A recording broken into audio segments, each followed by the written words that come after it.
Assalamualaikum warahmatullahi wabarakatuh. Waalaikumsalam warahmatullahi Waalaikumsalam warahmatullahi wabarakatuh. wabarakatuh. Selamat siang semuanya. Marilah kita panjatkan puji dan syukur kepada Allah Subhanahu wa Ta'ala yang telah memberikan kita kesehatan sehingga kita dapat berkumpul dan melaksanakan presentasi pada kesempatan kali ini. Kami akan mempresentasikan mesin dan peralatan industri yang beranggotakan Bukhari Hakim Wibowo, Dwi Palupi, Fadila Ananda, Sulaiman, Jessica, Lena, Fitri, Nirwana, Octavia, dan saya sendiri, Ratu Andela Agustin, yang akan menjadi moderator dan pemateri pada diskusi kali ini. Untuk materi pertama, definisi energi, yang akan dijelaskan oleh Bukhari. Kepada Bukhari dipersilakan. Baiklah, terima kasih kepada moderator yang telah memberikan kesempatan pada saya untuk menjelaskan definisi energi. Sebelumnya, teman-teman tahu nggak sih apa itu energi? Nah, dalam fisika, energi atau tenaga adalah properti fisika dari suatu objek, dapat berpindah melalui interaksi fundamental yang dapat diubah bentuknya, namun tak dapat diciptakan maupun dimusnahkan. Joule adalah satuan untuk energi atau satuan internasional untuk energi, diambil dari jumlah yang diberikan pada suatu objek melalui kerja mekanik dengan memindahkannya sejauh 1 meter dengan gaya 1 Newton. Simbol umum energi yaitu E atau Joule. Dimensi energi yaitu M L kuadrat T pangkat min 2. Kerja dan panas adalah dua contoh proses atau mekanisme yang dapat memindahkan sejumlah energi, yaitu hukum kedua termodinamika, membatasi jumlah kerja yang dapat dilalui melalui proses pemanasan. Beberapa di antaranya akan hilang sebagai panas terbuang. Ada berbagai macam bentuk-bentuk energi, tetapi semua tipe energi ini harus memenuhi berbagai kondisi seperti dapat diubah ke bentuk energi lainnya, mematuhi hukum konservasi energi, dan menyebabkan perubahan pada benda bermassa yang dikenai energi tersebut. Nah, jadi itulah penjelasan singkat dari definisi energi. Selanjutnya saya serahkan kepada moderator. Terima kasih. Terima kasih. Untuk materi selanjutnya, hukum kekekalan energi yang akan dijelaskan oleh Fitri. Kepada Fitri dipersilakan. Oke, baik, terima kasih atas kesempatannya, moderator. Di sini saya akan menjelaskan mengenai hukum kekekalan energi. Apa itu hukum kekekalan energi? Hukum kekekalan energi menyatakan bahwa energi tidak dapat diciptakan atau dimusnahkan, tetapi dapat diubah dari satu bentuk ke bentuk lainnya. Hukum ini dirumuskan oleh James Prescott Joule dan berbunyi, energi tidak dapat diciptakan maupun dihancurkan, namun dapat berpindah dari satu bentuk ke bentuk lainnya. Maksudnya di sini, energi tidak dapat diciptakan atau dimusnahkan, itu artinya energi tidak dapat muncul secara spontan, dari tidak ada atau hilang secara spontan tanpa ada proses yang memungkinkannya. Energi itu akan selalu ada dalam suatu sistem dan tidak ada cara untuk menciptakan atau menghilangkan energi secara langsung. Kemudian, energi dapat diubah dari satu bentuk ke bentuk lainnya. Itu berarti bahwa energi dapat berubah dari satu jenis ke jenis lainnya, tetapi total energi dalam suatu sistem akan tetap konstan. Contohnya, ketika Anda menyalakan lampu, energi kimia dari baterai itu akan berubah menjadi energi listrik yang dapat menyalurkan ke lampu. Kemudian, di dalam hukum kekekalan energi ini terdapat 3 jenis energi. Yang pertama itu energi potensial. Apa energi potensial? Energi potensial merupakan energi dari benda yang disebabkan posisi dari ketinggian benda tersebut. Kemudian energi kinetik. Apa itu energi kinetik? Energi kinetik merupakan aktivitas yang diperlukan untuk menggerakkan benda oleh massa tertentu dari kondisi dalam hingga kecepatan tertentu. Kemudian energi kinetik, energi mekanik. Energi mekanik yakni energi yang berkaitan dengan posisi serta gerak dari sebuah benda. Kemudian rumus hukum kekekalan energi. Itu kita ketahui EM1 sama dengan EM2, EK1 plus EP1, EK2 plus EP2. Dalam keterangannya, EM1 itu sebagai energi mekanik awal. dan EM2 sebagai energi mekanik akhir, EK1 itu sebagai energi kinetik awal, dan EK2 itu energi kinetik akhir. EP1 sebagai energi potensial awal, dan EP2 energi potensial akhir. Contoh hukum kekekalan energi dalam kehidupan sehari-hari yang seperti kita ketahui, yang seperti saya jelaskan tadi, ya ini lampu. Lampu itu merupakan perubahan dari energi listrik menjadi energi cahaya. Kemudian kipas angin. Kipas angin itu merupakan perubahan dari energi listrik menjadi energi gerak. Kemudian motor atau mobil merupakan perubahan dari bahan bakar ke energi kinetik untuk menggerakkan mobil tersebut. Sekian, saya kembalikan kepada moderator. Terima kasih. Terima kasih. Untuk materi selanjutnya, macam-macam energi yang akan dijelaskan oleh Okta. Kepada Okta dipersilakan. Baik, terima kasih kepada moderator yang telah memberi kesempatannya. Di sini kita akan membahas yaitu macam-macam bentuk energi. Nah, dalam menjalankan aktivitas sehari-hari ini teman-teman, ada berbagai macam bentuk energi yang dapat kita gunakan. Itu seperti energi kalor dan panas, itu adalah energi yang dapat berpindah karena adanya perbedaan suhu. Nah, energi ini berhubungan dengan gerak acak dan partikel baik berupa atom, ion, ataupun molekul di dalam suatu materi. Dan juga itu ada energi bunyi. Energi bunyi itu adalah energi dihasilkan oleh benda yang berbunyi. Contohnya seperti drum yang diketuk ataupun seruling yang ditiup. Selanjutnya kita ada energi cahaya nih. Energi cahaya adalah energi yang dapat dipancarkan oleh sumber cahaya. Itu contohnya sumber cahaya seperti matahari, api, ataupun yang lainnya ya teman-teman. Selanjutnya itu ada energi kimia nih. Energi kimia adalah energi yang tersimpan dalam bahan kimia. Energi kimia itu adalah apabila suatu zat mengalami perubahan struktur akibat dari suatu reaksi kimia, maka energi kimianya akan dilepas nih, dan juga disimpan ataupun dirubah bentuknya dari energi lain. Itu contohnya adalah seperti mobil yang bergerak karena mendapatkan energi kimia dari BBM.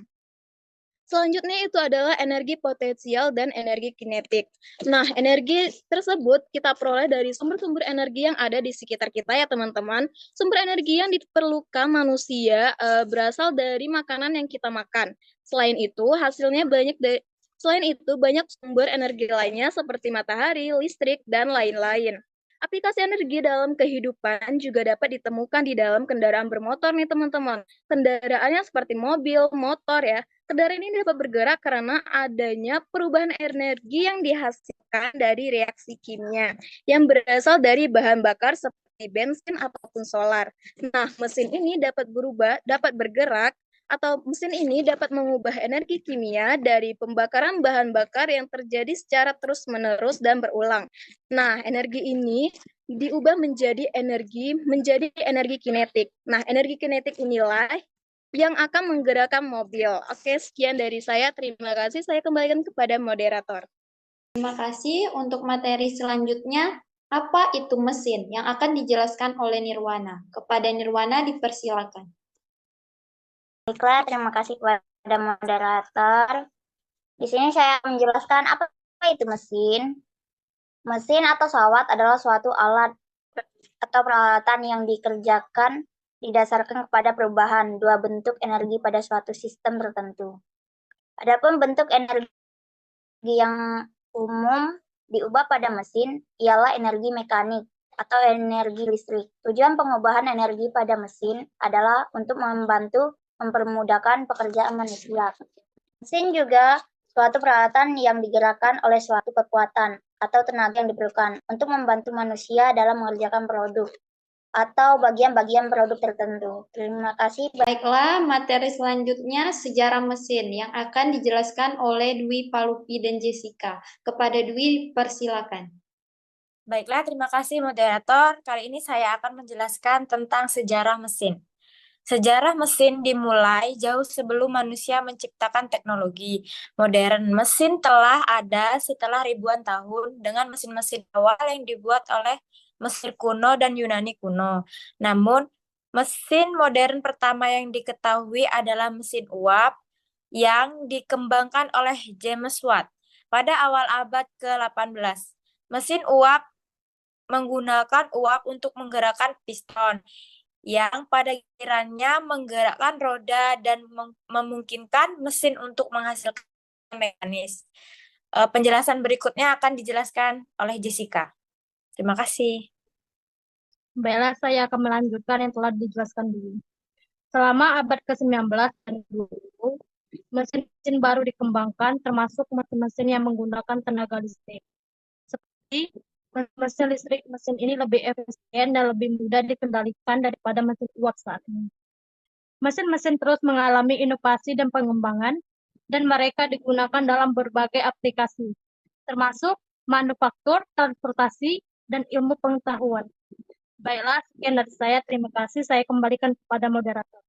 Baiklah, untuk materi selanjutnya prinsip kerja mesin yang akan dijelaskan oleh Sulaiman. Kepada Sulaiman dipersilakan. Baiklah, terima kasih moderator. Di sini saya akan menjelaskan tentang prinsip kerja mesin. Prinsip kerja mesin secara umum melibatkan 4 langkah utama dan siklus kerja. Yang pertama yaitu intake, kedua kompresi, dan ketiga pembakaran serta exhaust atau pembuangan. Berikut adalah penjelasan singkat langkah-langkah setiap bagian. Yang pertama intake atau langkah isap.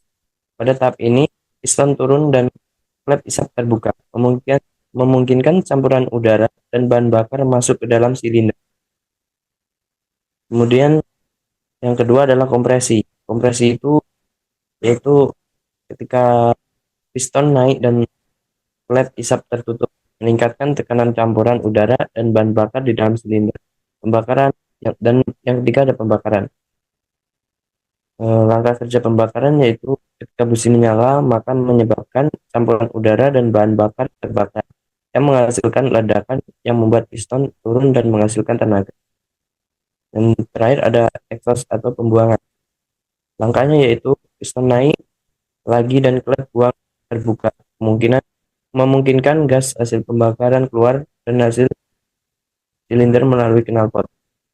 Nah, jadi secara singkatnya, proses prinsip kerja mesin ini adalah mengubah energi menjadi sumber gerak seperti itu. Jadi energi dari bahan bakar akan diubah menjadi energi yang bisa membuat suatu benda itu bergerak dan menyalakan mesin tersebut. Itu saja penjelasan dari prinsip kerja mesin. Kembali ke moderator. Baik, untuk materi selanjutnya jenis-jenis mesin yang akan dijelaskan oleh Lena. Kepada Lena dipersilakan. Baiklah, terima kasih kepada moderator. Baiklah, di sini saya akan membacakan tentang jenis-jenis mesin. Berikut jenis-jenis mesin. Yang pertama yaitu traktor. Di sini saya akan menjelaskan sedikit tentang cara kerja traktor. Mesin traktor menggunakan energi bensin atau solar untuk menggerakkan alat-alat pertanian seperti baja, garu, dan plater. Energi kinetik dari traktor digunakan untuk mengolah tanah dan menarik alat-alat lainnya. Yang kedua yaitu mesin pemanen atau kombine harvester. Mesin ini mengubah energi kinetik dari traktor menjadi energi mekanis untuk memanen, membersihkan, dan menggiling tanaman seperti padi atau gandum. Proses ini melibatkan konversi energi dari berbagai bentuk kinetik menjadi bentuk mekanis. Yang ketiga yaitu mesin pemanen. Yang kelima, mesin sprayer. Yang keenam, mesin pengering. Yang ketujuh, mesin pemimpil atau thresher. Mesin rotavator, mesin baja substansial, mesin pengarang, dan mesin pompa irigasi. Terima kasih, kembali kepada moderator. Materi selanjutnya kaitan energi dan mesin yang akan dijelaskan oleh Fadila. Kepada Fadila dipersilakan. Terima kasih atas kesempatannya. Kali ini saya akan membahas tentang kaitan energi dan mesin. Sebelum itu, saya akan bahas sedikit apa itu energi dan apa itu mesin. Jadi energi adalah kemampuan untuk melakukan suatu kerja, sedangkan mesin adalah suatu alat atau peralatan yang cara kerjanya didasarkan dengan energi. Jadi dari definisi itu tentunya keduanya sangat berkaitan. mesin itu hanya dapat bekerja jika ada energi. Jadi jika energi itu tidak ada, mesin itu tidak dapat bekerja. Umumnya mesin mengonversi suatu energi ke energi lain. Misalnya mesin cuci mengubah energi listrik menjadi energi gerak. Untuk konversi energi akan dilanjutkan ke diskusi selanjutnya. Saya kembalikan ke moderator. Terima kasih. Untuk materi selanjutnya, mesin konversi energi. Itu akan dijelaskan oleh saya sendiri. Mesin konversi energi adalah mesin atau alat yang digunakan untuk mengubah suatu bentuk energi ke bentuk energi yang lainnya. Bentuk energi yang umumnya diubah oleh mesin konversi energi meliputi energi mekanis, energi listrik, energi kimia, energi nuklir, dan energi termal.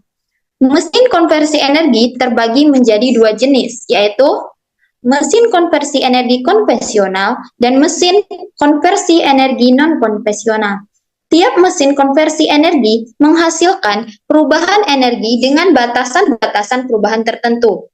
Nah, contoh-contoh mesin konversi energi adalah generator listrik, mengubah energi mekanik menjadi energi listrik, motor listrik, mengubah energi listrik menjadi energi mekanik, dan pembangkit uap mengubah energi panas menjadi energi mekanik. Serta kendaraan berbasis bahan bakar mengubah energi kimia dalam bahan bakar menjadi mekanik. Sekian materi kami. Baiklah, sebelum mengakhiri, saya akan menyimpulkan hasil diskusi kita pada kali ini. Mesin atau sawat adalah suatu alat atau peralatan yang cara kerjanya didasarkan kepada perubahan dua bentuk energi pada suatu sistem tertentu. Energi itu sendiri apa sih? Energi itu adalah properti yang dapat berpindah melalui interaksi fundamental dan tidak dapat diciptakan dan dimusnahkan. Macam-macam mesin, traktor, mesin pemanen, mesin penggiling, mesin penanam, mesin pengering, dan lain-lain. Setiap mesin ini beroperasi dengan dasar fisika dan teknik untuk mencapai konversi energi yang efisien. Sekian dari kami, setiap pertemuan pasti ada perpisahan. Mohon maaf jika saya ada salah kata, kepada Allah saya mohon ampun. Wassalamualaikum warahmatullahi wabarakatuh. Waalaikumsalam. Waalaikumsalam Waalaikumsalam warahmatullahi wabarakatuh.